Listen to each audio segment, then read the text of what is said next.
Bonjour à tous, une vidéo très rapide ce matin. Je vais faire de plus en plus des réponses comme ça sous forme de vidéo. Et puis je ferai les articles par la suite pour les étayer. Mais, et ces vidéos-là, je les mettrai sur la chaîne Objectif USA. Ça permet de faire voilà, des réponses rapides.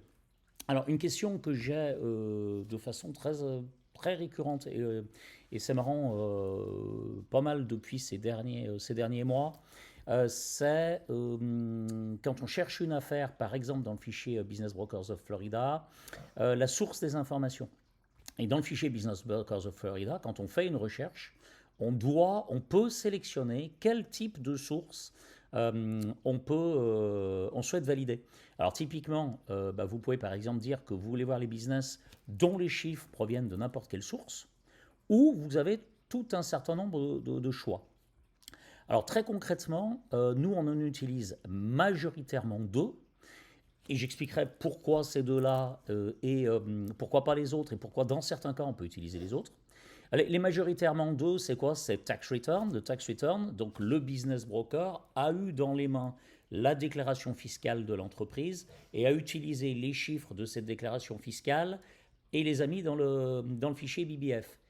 Quand il fait ça, c'est très clair selon les règles de notre association, il les modifie en rien. C'est-à-dire que les chiffres du tax return doivent être exactement les mêmes que ce qu'il y a dans la fiche. Ça va être pareil pour le profit and loss. Alors, profit and loss, c'est un compte de résultat. Généralement, c'est un document qui est émis par le comptable ou que le client a pu faire lui-même avec QuickBooks. Donc, vous comprendrez déjà que là, il y a un degré de vérification supplémentaire parce qu'on n'a pas la déclaration fiscale de l'entreprise. On a juste un compte de résultat qui a été émis éventuellement par un comptable interne, pas forcément par un expert comptable, un CPA. Un expert comptable aux États-Unis, c'est un CPA. Donc là déjà on a un degré de certitude moindre. Alors après on va regarder un petit peu les autres. Trading 12 months. Trading 12 months, c'est par exemple, ça peut être un profit and loss, mais qui ne sera pas sur la dernière période fiscale, qui sera par exemple de avril 2022 à avril 2023. Trading 12 months. 12 mois d'affilée. Donc, c'est quelque part un peu au même niveau pour moi qu'un profit and loss, dans le sens où c'est des chiffres issus de la comptabilité du client, sauf qu'ils ne correspondent pas à la période fiscale. C'est intéressant d'avoir ça quand on est en milieu d'année, par exemple. Alors, le annualize, c'est autre chose. Le annualize, c'est typiquement un business qui a fait ses 6 premiers mois de l'année, janvier et juin par exemple, et on va multiplier les chiffres par deux pour dire, bah voilà, il a fait la moitié de l'année, voilà ce que ça ferait si on ramenait ça sur 12 mois. Il faut être prudent quand même, parce qu'il y a certains secteurs, les 12 mois ne se ressemblent pas. Hein. Il y a certains secteurs où les 6 premiers mois de l'année ont 4 mois très forts, janvier, février, mars, avril, et ont 2 mois moins forts, mai, juin. Et puis par contre, les 6 mois suivants, ils ont 4 mois faibles, juillet, août, septembre, octobre, et 2 mois forts, novembre, décembre. Ça, c'est ce que je viens de décrire, c'est la zone des snowbirds. Donc le annualized, faut quand même être prudent. Les 6 premiers mois de l'année ne ressemblent pas forcément aux 6 derniers mois de l'année. Là, on va rentrer dans les honor to prove et honor estimate. Donc là, très clairement, honor to prove et honor estimate, en gros, le vendeur a dit que les chiffres étaient ça. Le broker n'a pas eu sous les yeux d'éléments probants. Le vendeur a dit que. Et ce sera au vendeur de prouver ces chiffres. En gros, la nuance entre honor to prove et honor estimate, c'est le degré à partir duquel il pourra le prouver. Il faut qu'il le prouve. Quand c'est du honor to prove, le nom l'indique, il faut qu'il le prouve. C'est-à-dire que s'il nous dit, bah voilà, je fais 400 000 dollars de chiffre d'affaires, mais il y a 100 000 que je ne déclare pas. Ok, il y a 100 000 qui ne déclarent pas, il faudra quand même qu'il trouve un moyen de vous les prouver que ces 100 000 ils existent. Alors le honor estimate, là c'est encore plus simple, il n'a rien à prouver du tout. Donc voilà, très clairement, sauf cas exceptionnels, je vais expliquer les cas exceptionnels.